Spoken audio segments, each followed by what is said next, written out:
오늘은 누가복음 8장 1절로 56절의 말씀을 보시고 예수님의 갈릴리 사역이라는 제목으로 말씀을 나누겠습니다. 주님께서는 하나님 나라를 선포하기 위한 사역을 갈릴리 지방에서 계속하여 진행해 나가십니다.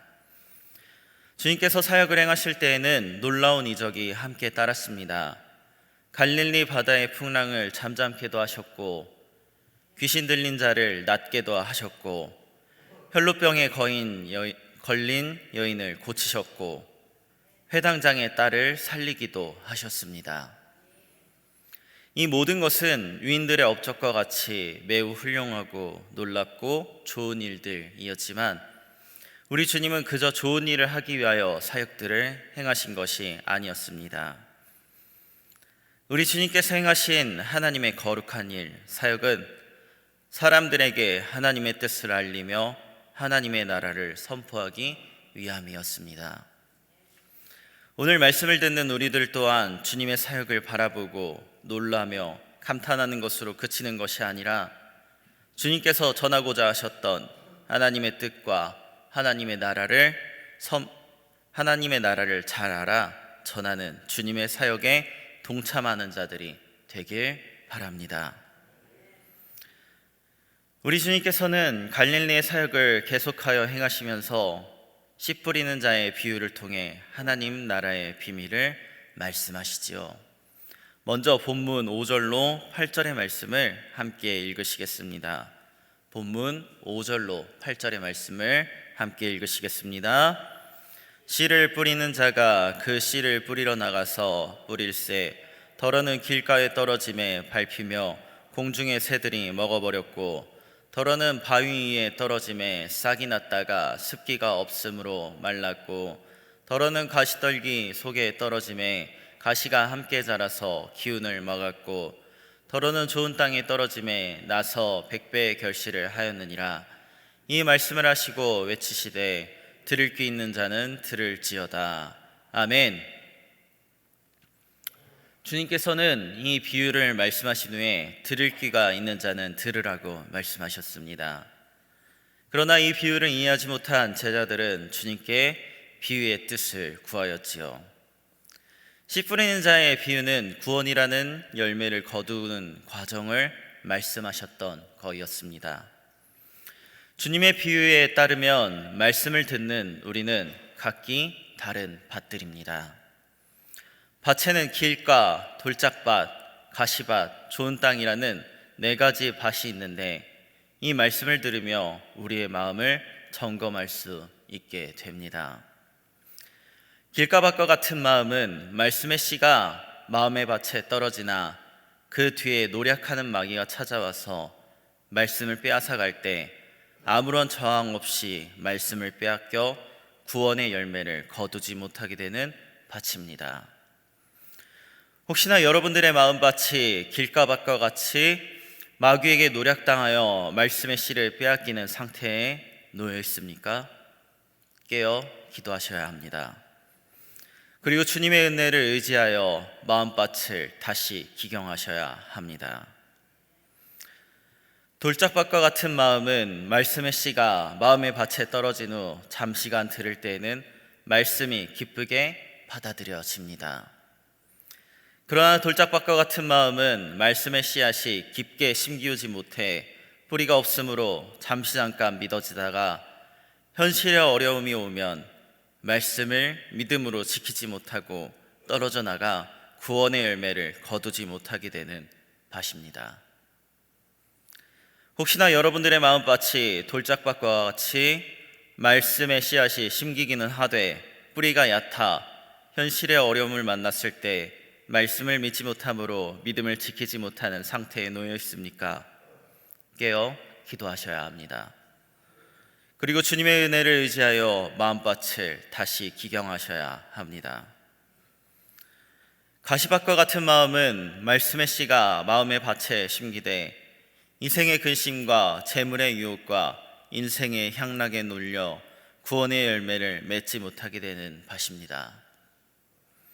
혹시나 여러분들의 마음밭이 가시밭과 같이 말씀의 씨앗이 심기기는 하되 이 생의 근심과 재물의 유혹과 인생의 향락이 주님의 말씀과 주님의 뜻보다 소중하여 믿음을 지키지 못하고 구원의 열매를 맺지 못하는 상태에 놓여 있진 않습니까? 깨어 기도하셔야 합니다. 그리고 주님의 은혜를 의지하여 마음밭을 다시 기경하여야 합니다. 구원은 한 번 받은 것으로 끝나는 것이 아닙니다. 우리가 진행해 나가는 구원의 여정은 구원의 여정에 대하여 하나님의 말씀은 우리를 그렇게 가르치지 않습니다. 우리는 구원의 탈락이 있음을 늘 기억하고 주의해야 합니다. 그렇기 때문에 우리는 인생을 살아가면서 나의 마음의 밭의 상태가 어떠한지를 늘 점검하면서 살아야 할 것입니다. 좋은 땅과 같은 마음은 구원의 열매를 맺을 수 있는 마음이지요. 이 마음은 바르고 착한 마음으로 주님께서 주시는 말씀을 듣고서 그것을 굳게 간직하여 인내하는 가운데 구원의 열매를 맺는 마음입니다. 그러므로 사랑하는 성도님들, 마음을 기경하여 좋은 땅과 같은 마음을 가지시는 여러분들이 되시길 바랍니다.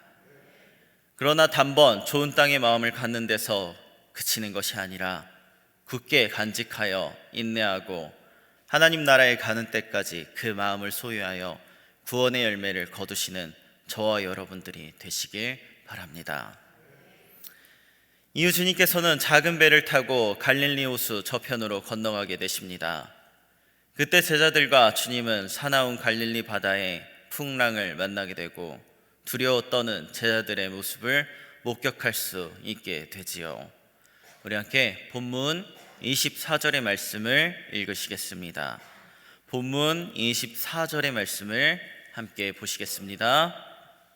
제자들이 나와 깨어 이르되 주여 주여 우리가 죽겠나이다 한데 예수께서 잠을 깨사 바람과 물결을 꾸짖으시니 이에 그쳐 잔잔하여 지더라. 아멘. 우리는 이러한 제자들의 모습을 보면서도 연약한 인간의 실체를 다시 한번 깨달을 수 있습니다. 믿음 생활을 하다 보면 어느 순간 믿음이 충만하는 것만 같은 때가 오곤 하지요. 그러나 잊지 말아야 할 것은 현실의 지엄함과 인간의 연약함은 하나님 나라에 들어가기 전까지 언제나 우리의 믿음을 흔들 수 있다는 사실입니다. 그러므로 우리는 인생을 살면서 우리 자신이 인생의 주인이 되어 흔들리지 않는 나의 의지와 내가 쌓아 올려가는 이생의 성벽들을 믿으며 사는 것이 아니라 우리 인생을 항해하는 작은 배의 길을 주님께 완전히 맡겨버림으로 바람과 물조차도 복종하는 주님께 기대는 삶을 살아야 할 것입니다. 그 이후 우리 주님과 제자들은 갈릴리 맞은편 거라사 지방에서 사역을 행하게 되십니다. 그 지방에서 첫 사역은 군대 귀신 들린 자를 치유하는 사역이었지요. 본문 31절과 32절의 말씀을 함께 읽으시겠습니다. 본문 31절과 32절의 말씀을 함께 보시겠습니다. 무적행으로 들어가라 하지 마시기를 간구하더니 마침 그곳에 많은 돼지떼가 산에서 먹고 있는지라 귀신들이 그 돼지에게로 들어가게 허락하심을 간구하니 이에 허락하시니 아멘. 군대 귀신 들린 자는 분명 그 지역의 골칫거리였을 것입니다. 보통 귀신 들린 자도 아니고 수많은 군대만큼 많은 귀신이 들린 자이었으니 주변을 얼마나 시끄럽게 했을까요? 그런 귀신의 문제를 우리 주님께서는 단번에 해결하시지요. 이 일은 분명 훌륭한 일이었습니다. 그러나 지역 사람들은 매우 뜻밖의 모습을 보이지요.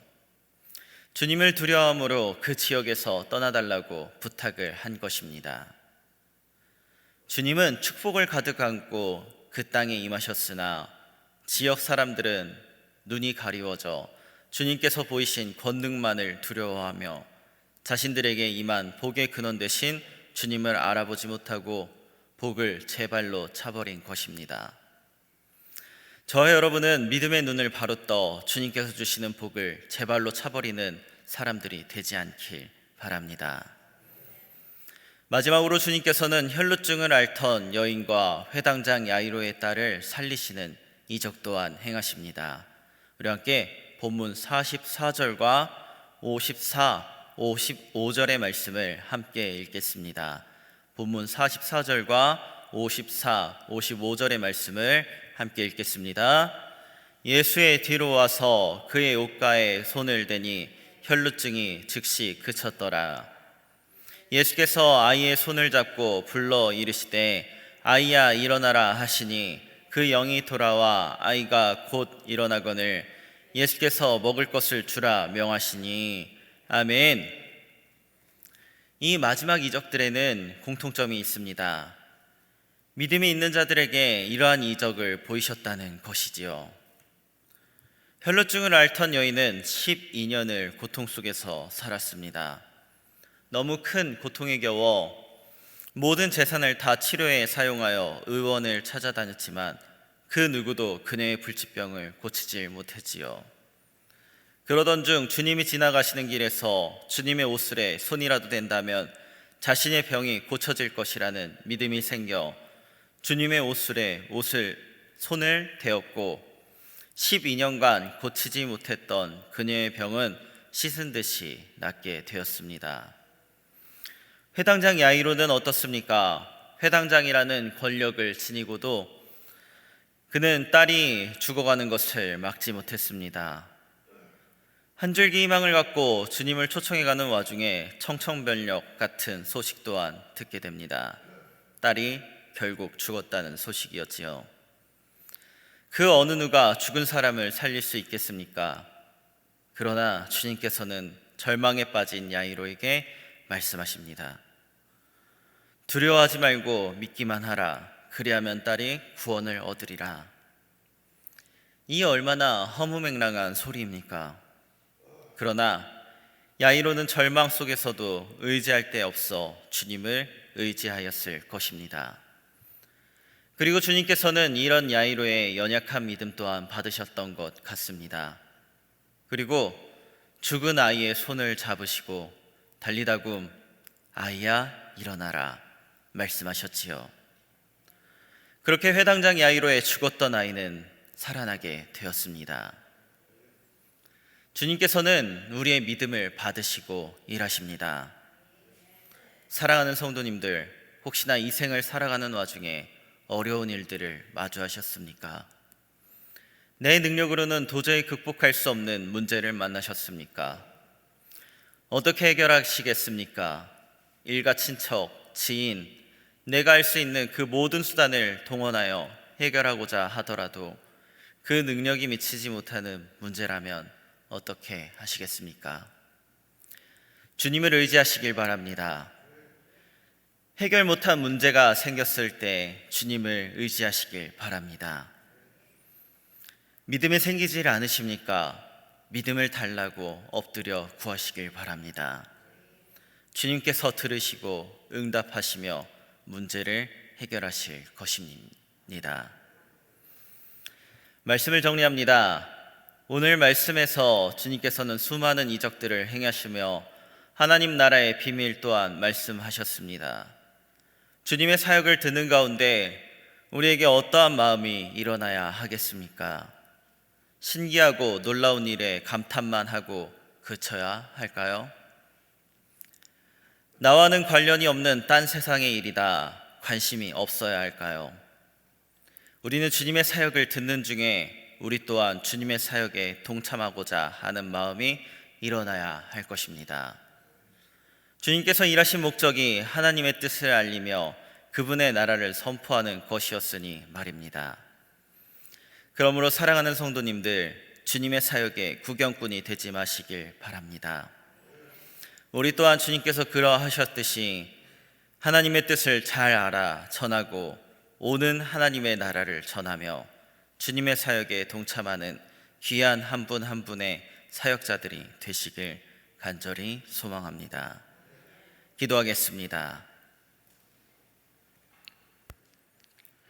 사랑하는 주님, 오늘 또 우리에게 말씀을 통하여 주의 사역을 다시 듣게 하시고 은혜 받게 하시니 참 감사합니다. 주님께서는 참 많은 사역을 행하셨습니다. 이는 하나님께서 하게 하셨기 때문에 이루실 수 있었던 큰 일들입니다. 우리 또한 주님의 사역에 동참하는 자들이 되길 원합니다. 하나님의 나라를 이루어가는 한 사람의 사역자들이 되길 원합니다. 우리에게도 큰 믿음을 더하시고 능력을 더하셔서 주님이 하신 것처럼 하나님의 일을 이루어가는 자들이 되게 하옵소서. 또한 주님의 일을 이루어 나가는 가운데 낙심한 자들이 있습니까? 떨어져 나가는 사람들이 있습니까? 주님의 앞에 연약함을 고백하오니 붙드시고 새 믿음을 더하여 주옵소서. 주님께서 기뻐 쓰시는 저희들이 되게 하옵소서. 이제 2020년의 마지막을 향하여 달려가고 있습니다. 끝까지 힘써 표대를 향하여 주님의 안에서 부르심의 상을 기대하며 끝까지 달려 칭찬받는 우리 교회가 되게 하옵소서. 예수님의 이름으로 기도드립니다. 아멘.